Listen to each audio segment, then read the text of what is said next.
Bonjour à tous, bienvenue aujourd'hui dans ce rendez-vous de l'apprentissage. Aujourd'hui, on va parler chaudronnerie. Qu'est-ce que la chaudronnerie? Quel métier? Quelle formation? Quel diplôme? Pour en parler, j'accueille Léa. Léa, tu as 20 ans et tu es en BTS CRCI, conception et réalisation en chaudronnerie industrielle. Bonjour Léa. Bonjour. Franck, toi tu es formateur en chaudronnerie. Oui, tout à fait, bonjour. Bonjour Franck. Guillaume, toi tu es conseiller emploi-formation. Bonjour Guillaume. Bonjour Jonathan. Alors, vous qui nous regardez, sachez que pendant toute la durée du live, on a un conseiller et un formateur du pôle formation qui sont là pour répondre à toutes les questions que vous vous posez sur la chaudronnerie, mais aussi sur l'alternance et sur l'industrie d'une manière plus globale. Donc voilà, n'hésitez pas à poser toutes vos questions, ils sont là pour y répondre. Et n'hésitez pas non plus à liker et à partager ce live pour aller chercher vos amis que le sujet pourrait intéresser et tous les gens que vous connaissez qui pourraient être intéressés par la chaudronnerie et l'alternance. Voilà. Alors pour commencer, toi Léa, tu es alternante en chaudronnerie. Est-ce que tu peux nous expliquer ce qu'est la chaudronnerie et ce qu'est ton métier? Alors globalement, la chaudronnerie, c'est le travail des métaux. Moi, mon métier, donc je suis pas dans un atelier, je suis dans un bureau d'études. Donc, je conçois des pièces en 3 dimensions sur des logiciels. Je fais aussi de la 2 dimensions. Je fais des plans de détail, des plans d'ensemble, tout ce qui va aider à la fabrication à l'atelier. D'accord.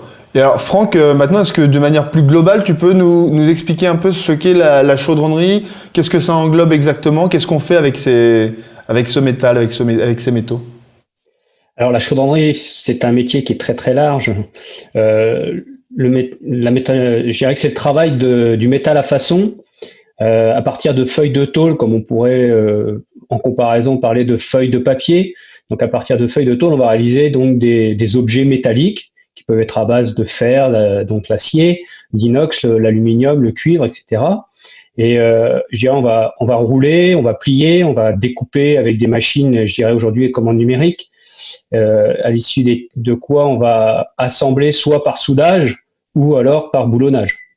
D'accord. Et on est sur quel secteur d'activité? Qu'est-ce que ça concerne exactement?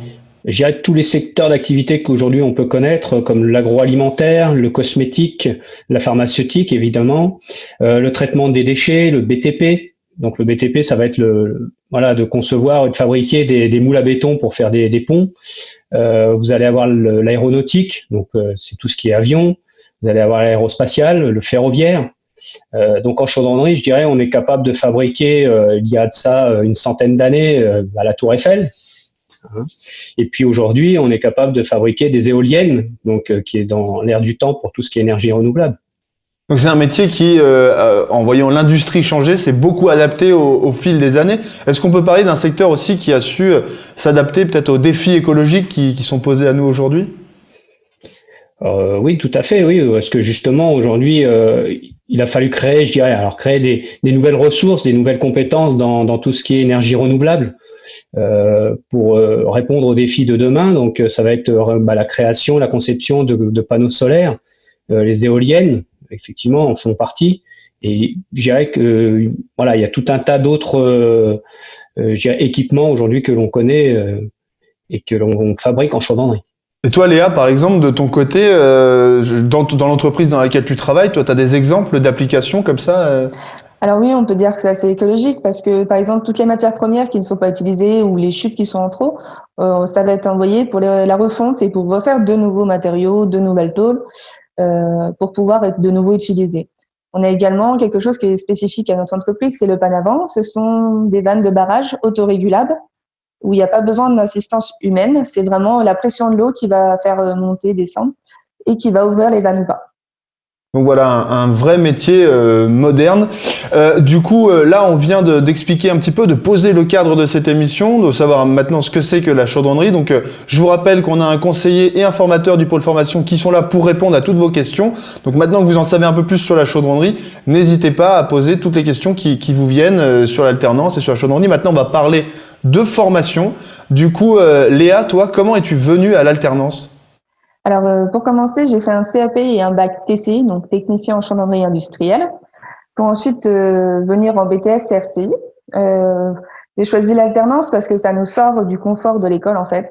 Ça nous permet de devenir autonome.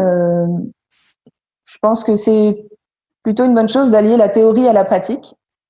Et on a plus de responsabilités. Il y a aussi le côté salaire, évidemment. Du coup, Léa nous donne un petit peu son parcours, d'où elle est venue. Est-ce que tu peux Il y a peut-être des jeunes qui se disent, moi, j'ai pas fait du tout un parcours comme ça. Du coup, est-ce que je peux venir quand même en alternance au pôle formation? Est-ce que tu peux peut-être les rassurer et leur dire quels sont les prérequis, d'où on vient et aussi pour passer quel diplôme? Alors justement, on peut, et ça c'est aussi quelque chose de très important, pouvoir rentrer, il y a une porte au niveau de chaque diplôme, on peut dire, on l'a dit tout à l'heure, après la troisième directement en CAP ou en bac, ou comme Léa, aller jusqu'au BTS. Mais ce qui est important aussi à savoir, c'est que dans l'alternance, on peut continuer ses études. On peut tout à fait partir sur une licence professionnelle, donc sans aucun souci. On a des jeunes qui continuent en école d'ingénieur, donc via le réseau des IT2I. Donc, dans l'apprentissage, on peut se former et on les jours du CAP à Bac+5 sans aucun souci. Mais on peut aussi venir, alors je sais pas, de la troisième ou des formations d'adultes peut-être pour des gens qui ont eu totalement un autre parcours et qui souhaitent se reconvertir. On peut faire ça au pôle formation? Pour là, des jeunes qui auraient pu arrêter leurs études après un bac, qui ont travaillé dans l'atelier, qui se disent, bah voilà, moi aujourd'hui, je veux progresser, je veux monter justement dans la hiérarchie, on va dire, et donc il me manque une étape, il me manque un diplôme, et on peut tout à fait reprendre, alors que ce soit dans la partie apprentissage, mais aussi dans la formation continue plus tard pour des salariés, demandeurs d'emploi, il n'y a aucun souci, toutes les possibilités sont ouvertes au pôle formation. Mais est-ce que on peut aussi, parce que là tu dis les gens qui viennent du monde de l'atelier, mais est-ce qu'on peut venir totalement d'ailleurs, se reconvertir, se trouver une passion, un intérêt pour la chaudronnerie par exemple après la trentaine et se dire tiens c'est ce que j'aurais voulu faire. Est-ce qu'il y a des possibilités pour ces gens-là? Ah, complètement, oui, ça aussi c'est quelque chose d'important. On sait qu'on va avoir plusieurs carrières dans notre propre carrière et donc avoir déjà eu des expériences dans un métier précis, vouloir faire une reconversion après la trentaine, voire plus. Et ça, les pôles formation, justement, donnent toutes ces possibilités-là de pouvoir aider les personnes à faire une reconversion, notamment sur la chaudronnerie, via tout type de formation.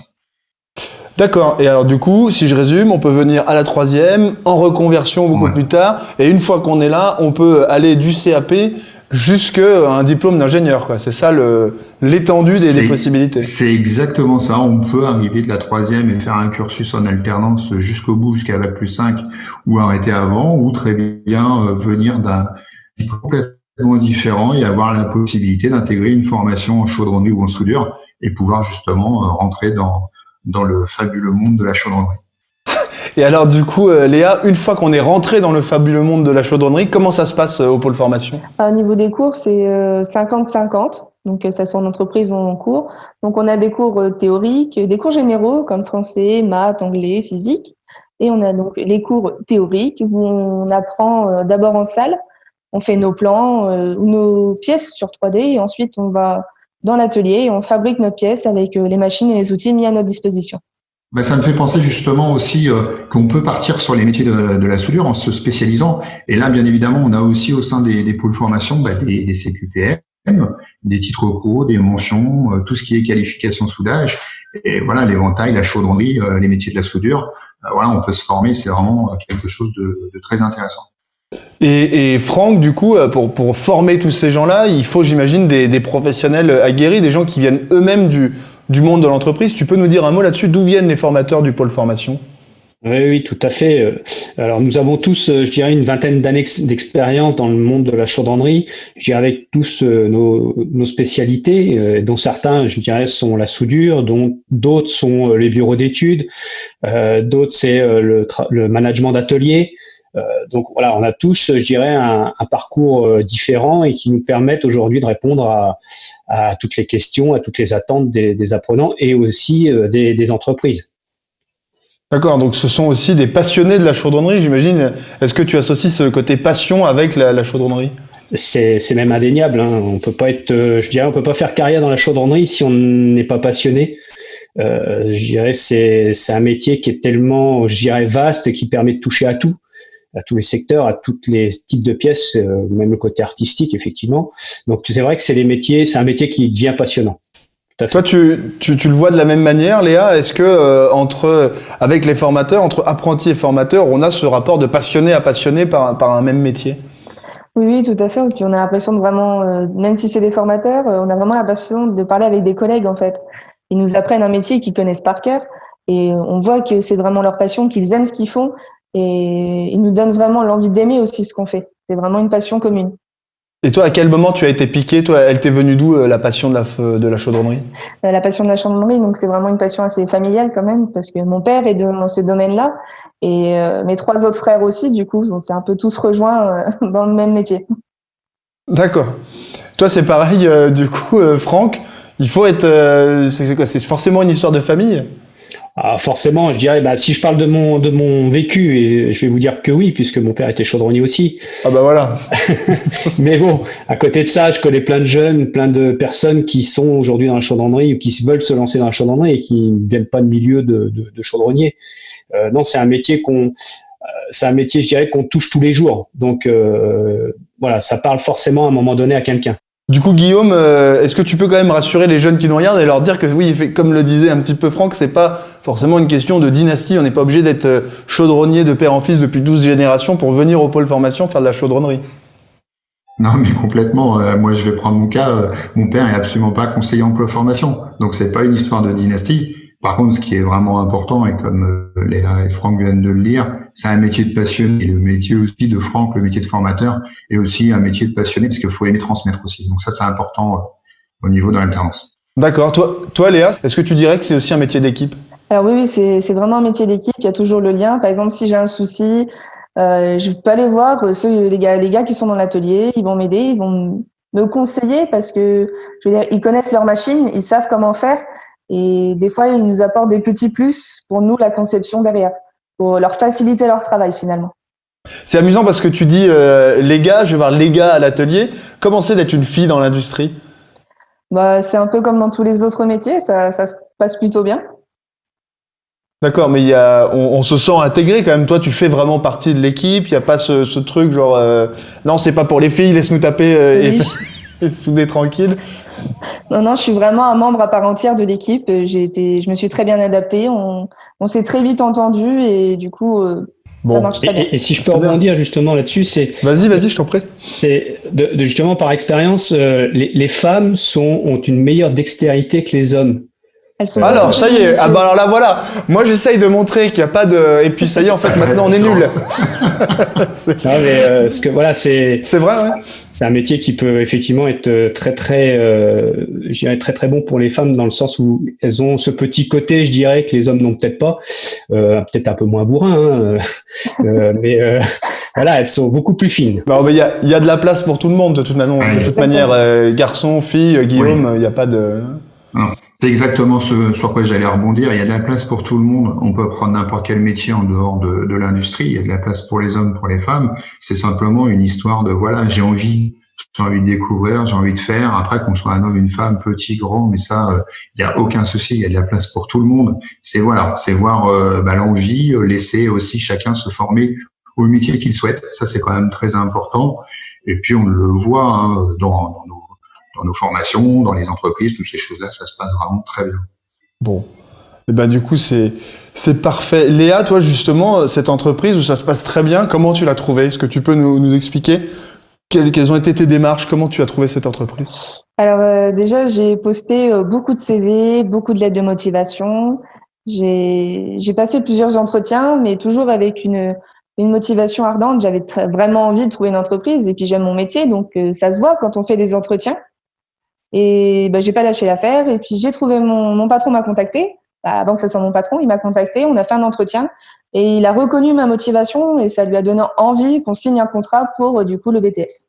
Donc ça a demandé à Léa beaucoup de motivation pour arriver à trouver son entreprise. Est-ce que tu peux dire aux jeunes qui nous regardent, Guillaume, comment vous allez pouvoir, vous, de votre côté, les aider à trouver ces formations? Parce que les jeunes ont toujours un petit peu cette angoisse d'avoir un CV, de partir sans trop d'expérience, de pas savoir sur quoi capitaliser pour trouver cette entreprise. Dis-nous simplement comment tu vas les aider. Au sein des pôles formation, il y a des postes comme le mien de conseiller emploi formation. Donc, on est là pour accueillir, accompagner les jeunes dans la recherche de l'entreprise, les aider à travailler leur CV, parce que même si tu n'as que 15 ans et que tu sors de troisième, on peut arriver à faire ressortir de belles choses dans ton CV.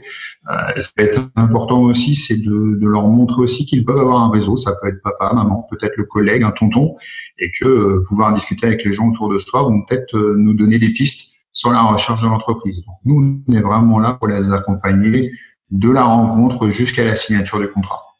Vous qui nous regardez, vous le savez peut-être pas, vous n'en avez pas encore conscience, mais vous avez déjà peut-être du réseau, vous avez déjà peut-être en fait de l'expérience, des passions qui peuvent être un atout. Et du coup, voilà, n'hésitez pas à continuer à poser vos questions, voilà, sur tout ce qu'on est en train de se dire, sur aussi les diplômes que vous pouvez passer, les prérequis, etc., l'hébergement, toutes les questions qui vous viennent aux conseillers du pôle formation qui sont là sur le chat en ce moment. Léa, toi, combien est-ce que tu gagnes? Tu peux nous dire, en parlant un petit peu salaire? Comment ça se passe au niveau de la rémunération? Globalement, ça fait à peu près 1030 euros, du coup en deuxième année de BTS. Mais en fait, on va dire, dans ma classe, on gagne pas tous ça, en fait. Ça varie en fonction de notre âge, nos années d'expérience aussi. Le salaire varie beaucoup, donc on peut pas se dire d'entrée, j'arrive en BTS, je vais avoir cette somme-là. Non, c'est pas du tout le cas, en fait. Ça varie en fonction de l'âge et l'expérience. D'accord. Et Franck, justement, ça varie, mais ça va de quoi à quoi? Tu peux nous faire une petite fourchette pour que les jeunes qui nous regardent se représentent un peu, puissent se dire à quoi ils peuvent s'attendre? Oui, en fait, comme le disait très bien Léa, en fait, tout dépend de l'âge que vous avez, du diplôme que vous préparez, de l'année d'alternance dans laquelle vous êtes. Je dirais et ça varie quand même beaucoup, puisque vous pouvez aller alors je sais plus les chiffres exacts, hein, mais Guillaume le saura peut-être mieux que moi. Vas-y Guillaume, moi je te. Ouais. Dans la globalité, donc c'est 27% du SMIC pour les plus jeunes en première année. Ce qu'il faut faire attention aussi, mais on ne va pas entrer dans les détails, c'est qu'il y a des conventions collectives qui sont plus favorables et l'industrie métallurgique est un secteur justement qui fait la promotion de l'apprentissage. Donc là, par contre, les salaires sont déjà revalorisés dès l'entrée. Et comme Franck allait le dire, ça va changer aussi. Voilà, d'une année à l'autre. En première année, je touchais un pourcentage. En deuxième, un autre pourcentage. Et puis, si j'ai déjà fait ce qui est une alternance avant, et si je continue mon diplôme, derrière, je vais continuer justement à avoir au moins le même salaire, voire plus. Donc, c'est vraiment quelque chose de vraiment valorisant au niveau du salaire pour les jeunes. Ok. Et Léa, justement, là, tu m'amènes à la suite. Toi, tu vas continuer. Quel est l'avenir pour toi? Comment tu vois la suite? Personnellement, je me projette bien faire une licence peut-être, voir. Mais dans 10 ans, j'aimerais bien ouvrir mon propre bureau d'études, un bureau d'études indépendant et être mon propre patron. Ça, c'est courant, Franck, du coup, chez les jeunes chaudronniers. Quelle est la voie qui est en principe choisie? On essaie d'être embauché dans son entreprise, on continue ses études. Tu peux nous donner un petit peu les possibilités qui s'offrent aux alternants?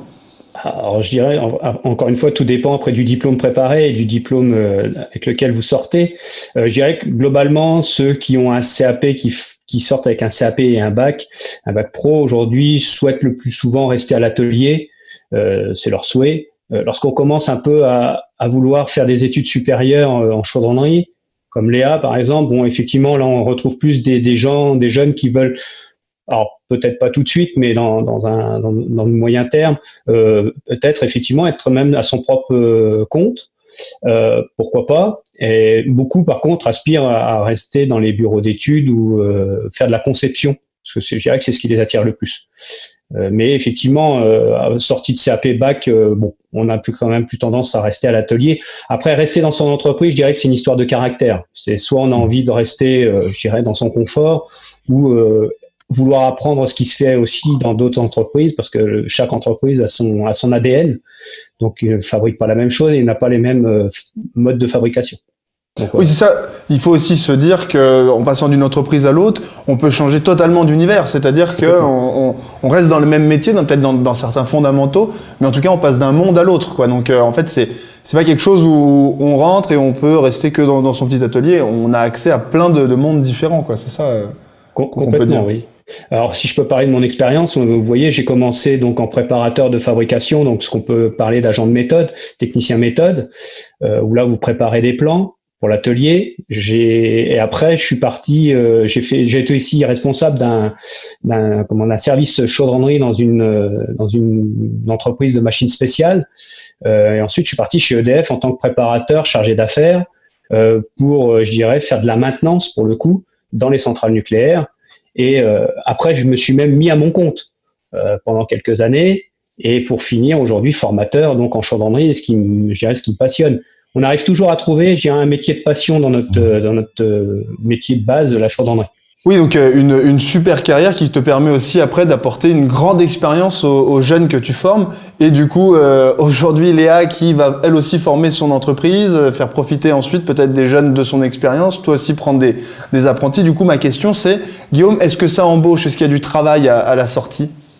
Alors complètement, Jonathan, ça c'est vraiment très important. Alors déjà dire qu'on peut aussi avoir une carrière professionnelle évolue, passer de TALO, de l'atelier aux méthodes, on peut imaginer plein de choses et c'est des métiers qui recrutent fortement. Donc ça, il y a vraiment du boulot. Et puis bien évidemment, comme tu viens de le dire, on espère que Léa nous prendra des apprentis plus tard. Ok.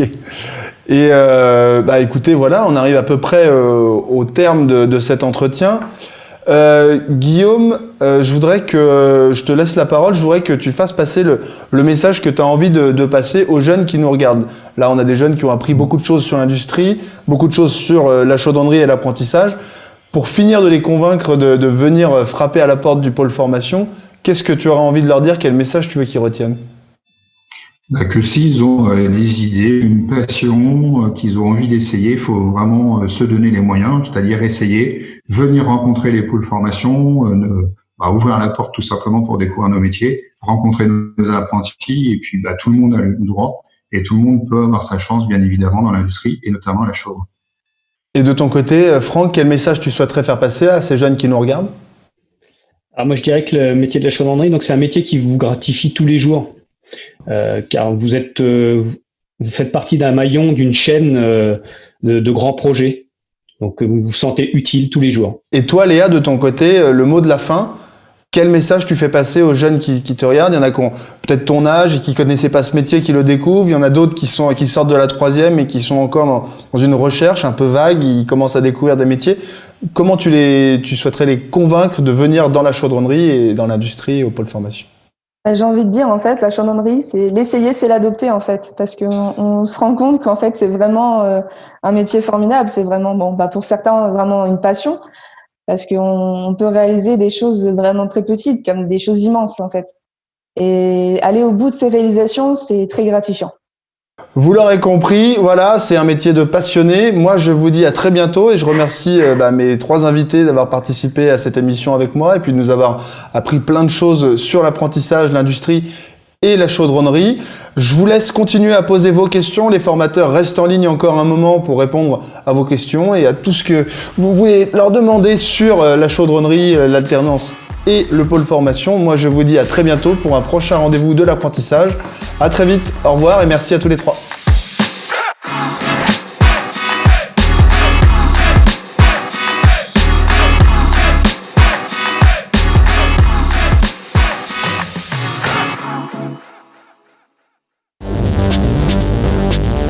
Faire quelque chose de concret.